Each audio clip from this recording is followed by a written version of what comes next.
Hoje com o pastor Joseph Prince. Você se lembra a primeira vez que Pedro conheceu Jesus?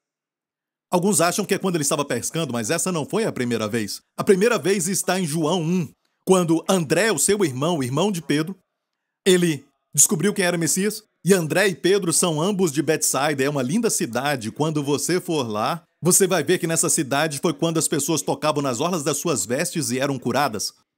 Eu pensava dessa maneira, como eles podiam se amontoar com os doentes dos dois lados da estrada? Quer dizer, desse lado da estrada e do outro lado. Eu pensava que eram ruas largas, com 4 pistas, 6 pistas, tipo assim, sabe? Como hoje. Mas eu fui em Betsaida e está um benefício de ir a Israel. Você vê coisas que tornam a Bíblia mais viva. Era uma rua apertada, como mais ou menos daqui até ali. E eu me lembro que eu estava com os meus pastores ali e recriamos aquela cena quando as pessoas doentes ficavam na estrada e nós usamos os pastores para isso. E eu era Jesus. Eles ficaram dos dois lados da estrada e eu fazia isso com eles, certo? Mesmo todos eles estando deitados, eles estenderam as mãos e eu toquei nas mãos deles. Desse jeito. Você pode imaginar o cenário olhando bem lá de cima, se alguém tivesse um drone e usássemos isso para que o diretor mostrasse essa vista de trás de Jesus, os curados pulando, e na frente as pessoas deitadas. Imagina onde ele ia, havia alegria e prazer que ele deixava. As pessoas pulando, na frente deitadas. Seria legal? Amém? Quando Jesus entra na sua vida, o mesmo acontece.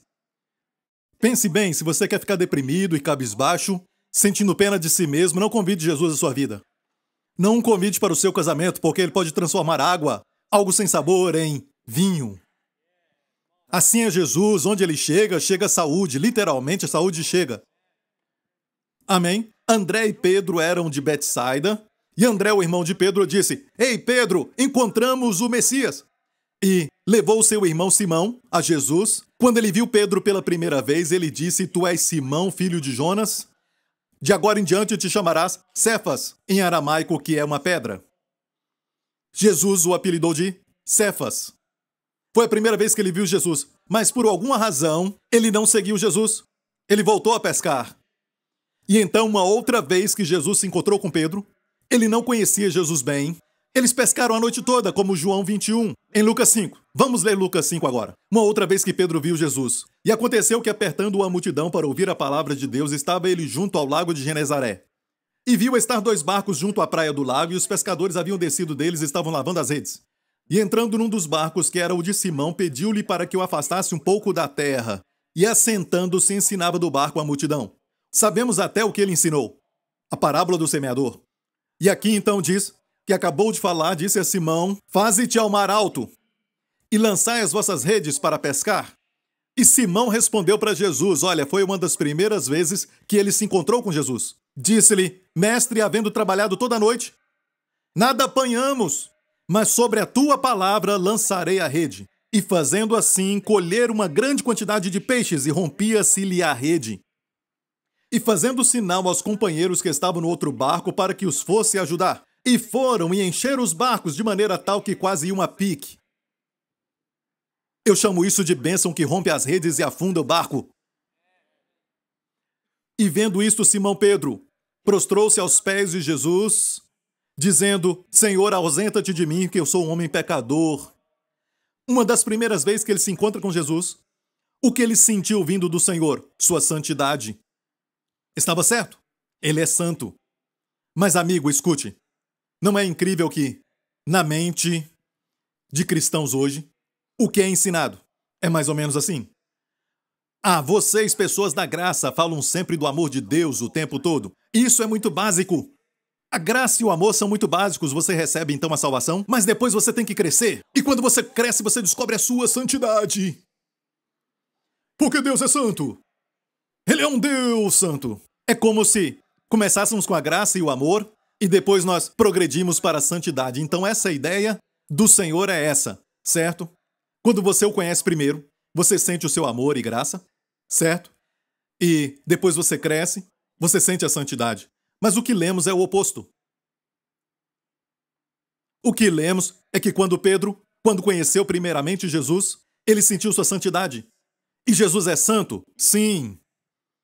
Mas a sua santidade o permitia ir até o cobrador de impostos, até a prostituta, até o leproso, tocar no leproso e limpar aquela pessoa.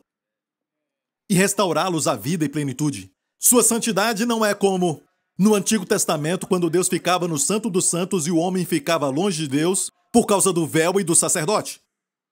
Não é assim. Deus veio até o homem. E ele é santo, sim, 3 vezes santo.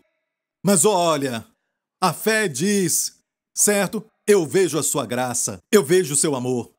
E do contrário, a carne natural diz, Deus é muito santo, ausenta-te de mim, sou um homem pecador. Porque Pedro disse, ausenta-te de mim, sou um homem pecador, em uma das primeiras vezes que ele viu Jesus? Porque ele sentiu a sua santidade, mais do que sentiu o seu amor.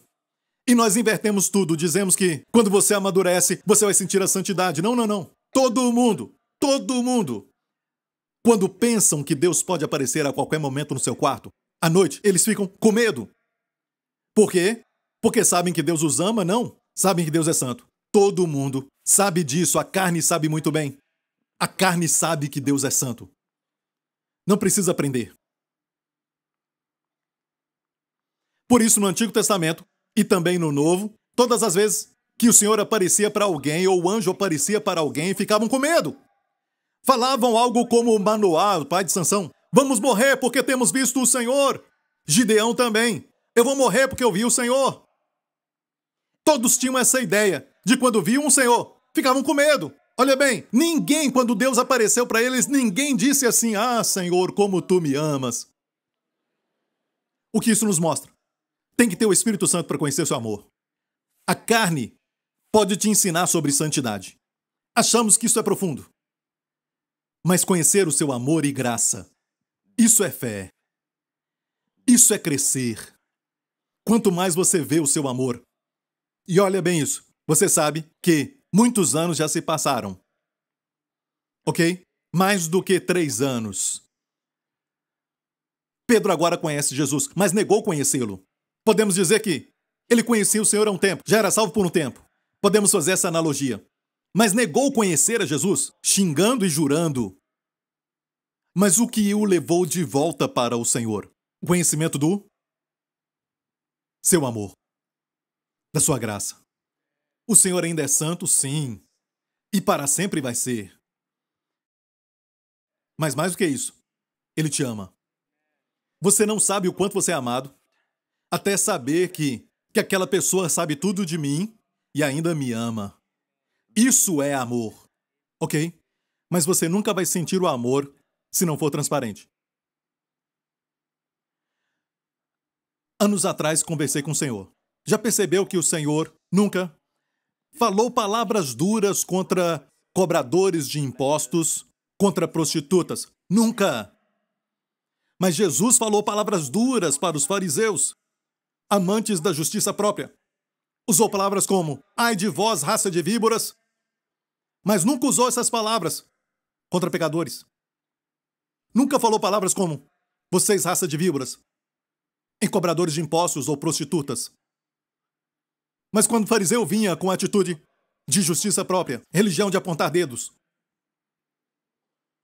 você vai comparecer diante de Deus no dia do juízo. Quando sua crença está errada, você vive errado. Quando você crê certo, vive certo. Quando vejo pessoas apontarem dedos vivendo como fariseu, sei que o problema é crer errado. Eles tinham a sensação da sua santidade, mas não da sua graça. Os fariseus pretendiam ser os guardiões da santidade de Deus e crucificaram Jesus. Porque se preocupavam com Jesus curando no sábado e outras acusações que fizeram. Não porque queriam ver o pecado, mas queriam defender a lei. Eles pensavam muito na santidade de Deus, mas não na sua graça e no seu amor. Tem que ter maturidade para sentir o seu grande amor e sua graça. Uma das primeiras vezes que Pedro viu Jesus, percebeu sua santidade. Mais tarde, quando conhecia o Senhor, e como o Senhor sabia dos seus pecados, de ter negado o Senhor, e ainda o amava, ele pulou na água para ir ter com Jesus. E eu te digo isso, igreja, Jesus Cristo é o mesmo ontem, hoje e para sempre. Amém? Amém. Olha, Jesus amava os fariseus também. Mas eles viviam de aparência. E por isso Jesus os amava, mas eles não sentiam. Então ele tinha que tirar, de uma forma bem forte, aquela máscara para eles verem seu amor. E foi verdade para um fariseu, Nicodemos. E nós temos tanto medo. E vamos ao Senhor e agimos com muita aparência. Pessoas vêm à igreja. Eles então não usam nem mesmo palavrão, não falam nada de errado, porque estão na presença de Deus. Mas saindo daqui, e é isto que acontece quando você crê errado. Você pensa que não pode pecar na igreja? E você acha que a igreja é um prédio? Você se comporta dentro do prédio. Mas em outros lugares, você é diferente. Você crê errado e vive errado. Mas olha isso, igreja. É o seu amor e a sua graça que mudam as pessoas. Lembra da mulher do poço? Ela teve 5 maridos e naquele momento ela vivia em adultério. A história está em João 4 e começa de uma maneira muito maravilhosa, dizendo que Jesus precisava passar em Samaria. E um fato maravilhoso é este. Havia um outro caminho para ir para Jerusalém. A maioria dos judeus não passava por Samaria, porque os samaritanos e os judeus não se gostavam, não se davam muito bem. Ok? Mas a Bíblia diz que era necessário que Jesus passasse por Samaria. Por quê? Por causa de uma mulher. E ela foi ao poço, o poço de Jacó, ao meio-dia, a hora mais quente. E a Bíblia diz que naquela hora ela foi tirar água do poço ao meio-dia. A maioria das mulheres daquele lugar tirava água bem cedo de manhã. Porque ela foi ao meio-dia, porque não queria estar entre as fofoqueiras, entre as mulheres que falariam dela enquanto ela tirasse a água. A sua reputação era muito ruim. Então ela foi à tarde. E quem estava lá? Jesus. E o capítulo começa: Jesus tinha que passar por Samaria. Ele se assentou ao poço e a mulher veio. Jesus não olhou para ela e disse: "Sua pecadora, você teve 5 maridos e está em adultério?" Alguns cristãos fariam isso. Olha quanto amor ele demonstrou. Ele disse: "Dá-me de beber." Ele pediu um favor. Aquele que fez as cachoeiras, e as fontes e os mares, e encheu os oceanos, pede para essa mulher água. E ela disse: "Como sendo tu judeu, fala comigo, uma samaritana." Porque os judeus não falam com samaritanos. E Jesus falou: "Se tu conheceras o dom de Deus, e quem é que fala contigo, tu lhe pedirias, e ele te daria água viva." E ela disse: "Tu não tens como tirar água do poço? O poço é fundo." E Jesus então disse: "Quem beber dessa água terá sede de novo." Ok? Ela pensou no natural e ela disse: "Me dá dessa água para que eu não tenha que tirá-la de novo." Jesus disse: "Chama o teu marido e vem." Olha que tato. Chama o teu marido e vem. Ele queria falar para ela do seu pecado. Pergunta: por que Jesus tinha que falar do seu pecado? Porque ela não conheceria o seu amor. Se ela pensasse: "Ele me ama, mas não sabe quem eu sou", não sentiria o amor. Como falei com o Senhor, e eu estava falando disso agora.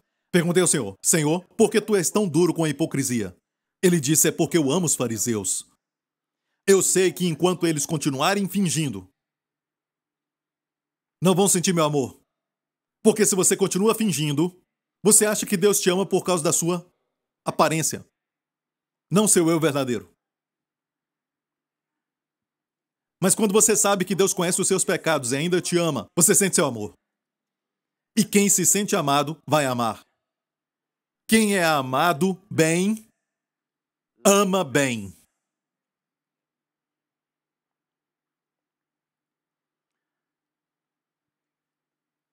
E por isso Jesus era duro contra a hipocrisia. Porque aquilo obstrui o seu amor pelos fariseus. Se você estiver fingindo, você não vai saber: Deus me abençoou porque eu fiz isso ou não. Eu também confessei 1000 vezes: eu fiz isso, eu fiz aquilo, Deus me abençoou. Sabe, você vai estar sempre fazendo alguma coisa para sentir que Deus te ama. Então Jesus teve que levar aquela mulher gentilmente ao lugar onde ela sabia que ele a conhecia e ainda a amava. Chama o teu marido e vem. E ela disse, não tenho marido. Tecnicamente certo. Perceba como Jesus, graciosamente, a expôs, certo? Na sua presença. Olha isso para ela sentir. Certo? Ele disse, a elogiando e fazendo como um sanduíche. Ele a elogiou. Você disse muito bem. Você disse muito bem, não tenho marido. Porque o que tens agora não é teu marido. Tiveste 5 maridos. E ele disse, nisso, terminou dizendo nisso, disseste muito bem. Sanduíche divino. A elogiou no começo, a elogiou no final. O que nós faríamos? Você pecou! Se arrependa! Achamos que isso é espiritual, como o Senhor faria. Então, ela olhou para ele e disse, nossos pais falaram que devemos adorar neste monte, isso é mudar o assunto. De repente, ela descobriu que ela está completamente, quase que nua, sabe, vulnerável, exposta, diante daquele que a conhecia, porque não tinha nenhuma maneira de alguém ter falado dela, ele é um judeu, ele não vive aqui em Samaria. Ah, eu estou na presença de alguém que é santo. Ele conhece a minha vida, mas ainda ele está aqui comigo, falando comigo. Nenhum judeu falaria comigo, mas sabendo quem eu sou da minha história ainda fala comigo? E não tem juízo nos seus olhos, mas eu vejo o seu amor. E eles falam sobre a montanha e a adoração, mas de repente, ela disse, eu sei que quando o Messias vier, quando o ungido vier, ele nos falará essas coisas. Jesus olhou para ela e disse, eu quero que você saiba. Nos evangelhos, muitas poucas vezes Jesus se revelou como o Messias. Para essa mulher foi uma vez. Jesus disse, eu que falo contigo. Eu sou o Messias. Uau! Então ela descobriu que o Messias é aquele que expõe os seus pecados e perdoa e te ama. Ela disse, olha, ele sabe tudo de mim, mas ainda me ama. O Messias, o prometido, me ama. A Bíblia diz que ela deixou seu cântaro ali e foi até a cidade de Samaria e ela tinha vergonha de falar com eles. E agora ela vai à cidade de Samaria, aqueles que estavam ouvindo, alguns eram seus ex-maridos. E ela falou para a cidade, venham, vejam um homem que falou tudo sobre a minha vida. Ela não teve vergonha. Num instante, nem foi a um estudo bíblico. Eu não sou contra o estudo bíblico. Mas num instante, se tornou uma evangelista. Se tornou uma evangelista. Olha, se Jesus tivesse só exposto os seus pecados e a deixasse ali, sem saber que ela era amada, ela não iria proclamá-lo. Mas foi o fato de sentir seu amor. Ela não teve medo de dizer, ei, eu era dessa forma, eu fazia aquilo, você e eu sabemos o que eu fazia, como eu agia, mas o seu amor mudou tudo, amém? Foi sentindo seu amor, sua graça, sua bondade, seu favor que mudou tudo.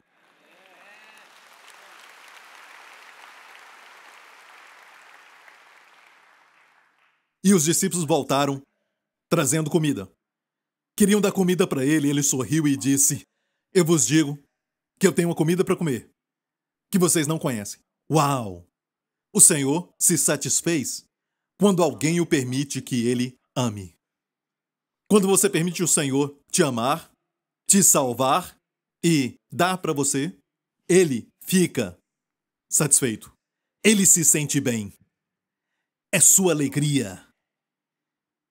Uau! Alguns discípulos até perguntaram, alguém deu comida para ele? Não, uma mulher sentiu seu amor e sua graça. E aquilo deu energia para ele.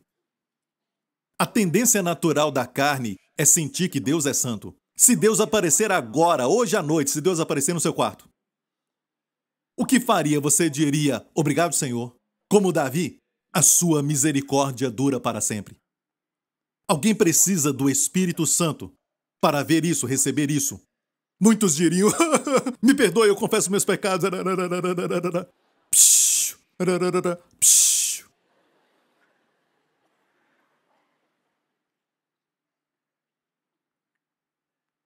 Você entendeu? Não é incrível? Nós pensamos assim, sabe? Alguns cristãos que se levantam contra a graça. Falam do amor de Deus, da graça de Deus, do seu amor e tudo mais. Mas não falam da santidade de Deus. Não, nós falamos da santidade. Mas olha aqui, até os fariseus sabiam da santidade. Todo mundo na rua conhece sobre santidade e crê em Deus, mas não reconhecem a Deus. Porque reconhecer a Deus é reconhecer a santidade de Deus na sua consciência. Não reconhecem a Deus. Eles sabem que Ele existe, mas não conhecem o amor. Para isso, tem que ter o Espírito Santo. Bem, pastor Prince, não leia o que está escrito: a quem muito é dado, muito é exigido. Amém. Você sabia que essas palavras são do próprio Senhor Jesus? Você já ouviu o que Jesus também disse em Mateus, no capítulo de número 10? Quem me negar diante dos homens, Jesus disse, eu o negarei diante do meu Pai que está no céu. Mas quem me confessa aos homens, eu o confessarei ao Pai. Você leu isso? São palavras de Jesus. Certo? Lá em cima, foi Jesus quem falou isso. E lá em cima ainda, foi Jesus quem falou isso? Vocês aí estão mais perto do céu, certo? No arrebatamento vocês vão primeiro. Os pastores por último. O jeito de Deus é sempre o oposto, não é?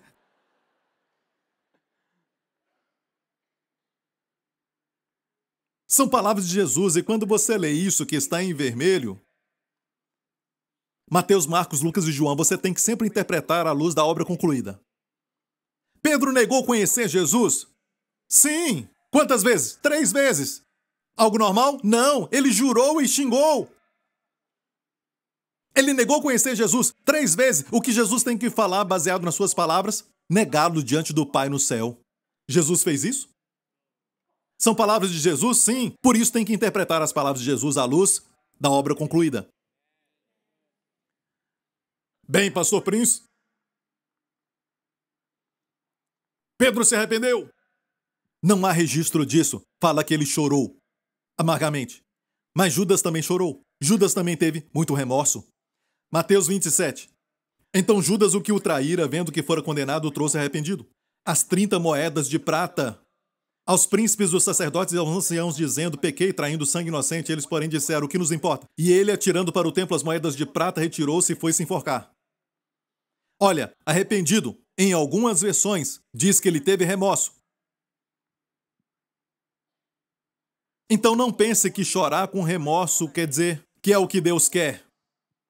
Deus quer que você receba, não ficar com remorso e tentar fazer algo, até se enforcando. Pagar pelos seus pecados. Isso é orgulho. Se arrepender é o quê? É ir até Ele e receber seu amor, receber seu perdão. Pedro e Judas.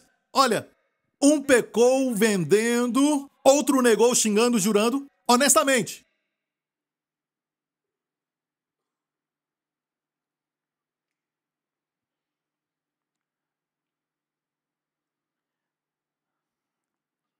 Igreja, uma das acusações que os fariseus fizeram contra Jesus, mais do que uma vez nos evangelhos disseram, ele é amigo de cobradores de impostos e pecadores.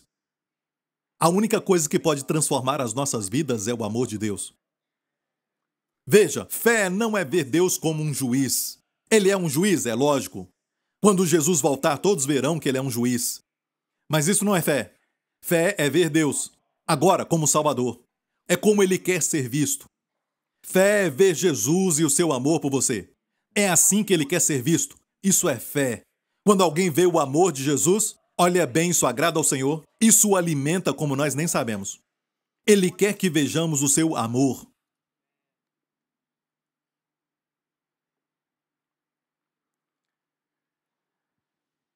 E esse amor faz coisas grandes. Os discípulos não conseguiam arrastar as redes. Quando Pedro sentiu seu amor, ele foi ver Jesus e olha só o que ele fez. Vamos ver João 21, certo? Olha isso. Simão Pedro subiu e puxou a rede para a terra cheia de peixes. Olha, sozinho.